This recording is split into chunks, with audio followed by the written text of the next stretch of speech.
Accidentally discovered my strict college professor's dirty little secret. My professor has been driving me out of my mind all semester, and it's not just because I have a huge crush on him. I know it's ridiculous to have such an intense crush on my professor who has to be maybe 20 years older than me, but I haven't been able to control myself since the first time I laid eyes on him. He is a 6-foot silver fox who rolls his sleeves up every time he begins lecturing, and I can only admit to the internet that he makes me blush just by calling on me in class. I have had crushes on all of my history teachers before him, and maybe it's just because he happens to be an Egyptologist instead of a typical historian, but he's effing irresistible to me. Before you judge me, he doesn't wear a wedding ring and has never mentioned having a family. See, the only reason I've had such an obsession when it comes to my past history professors is because I love what they teach. Ever since I was a kid I've loved reading history books about battle formations and legendary warlords. So when I'm sitting in a classroom listening to an attractive man speak knowledgeably about topics I'm so passionate about, some wires just cross in my brain and body and I fall head over heels for them every time. But Professor Kane is something else. I have never had a teacher who has taught me so many new details and facts about eras I've been learning about for years. It doesn't help that he has this smooth deep voice and a full salt and pepper beard.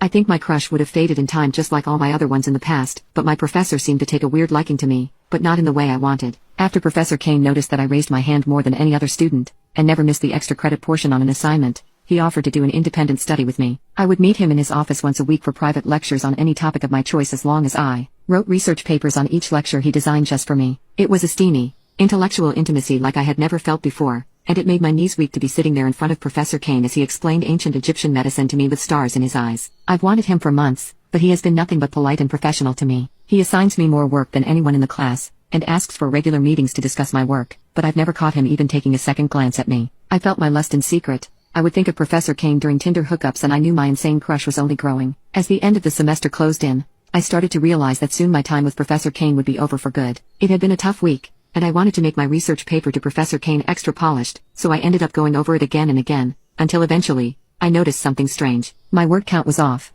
I checked it a billion times, but my document kept saying there were more words than I had written. I didn't solve the mystery until I highlighted every word in the doc and tried to change the font. That's what finally revealed a secret message typed at the bottom of my research paper. I was dumbfounded, but after I read the message, I had to hold the edge of my desk to keep from fainting. The message said I loved you in that tight little skirt today. The same day I had written the paper, I wore a short skirt to Professor Kane's private lecture. At first, I told myself I was delusional. I had to be, so I checked who had access to the doc and sure enough, it was Professor Kane and Kane alone. My heart thudded in my chest as I realized he was the only one who could have left the naughty message, and I felt 1,000 emotions in my chest at once. I wanted him, of course, I did, but to read his words so direct, so inappropriate, I knew it was wrong but it felt so effing right. I snapped out of my wild daydreams for a second to check the rest of the private research papers I had written for Professor Kane. My heart stopped beating in my chest and fell right to my stomach when I slowly discovered each and every one of the dirty messages that Professor Kane had been leaving in white text at the bottom of each of my papers. They had to be written from him. He would reference jewelry I would wear to his lectures and would constantly point out what outfits he likes me best in. There were a few messages where he detailed how he wanted to take me right there in his office, and listed everything he would do to me. Just reading those messages had me sweating, and I've never wanted anyone more in my entire life. I never knew it was possible to crave somebody like this. I need his hands on me like I need water, like I need food and warmth. I want him more than anything, and now I finally know that he wants me too. If you want to watch the part 2, click on share and more.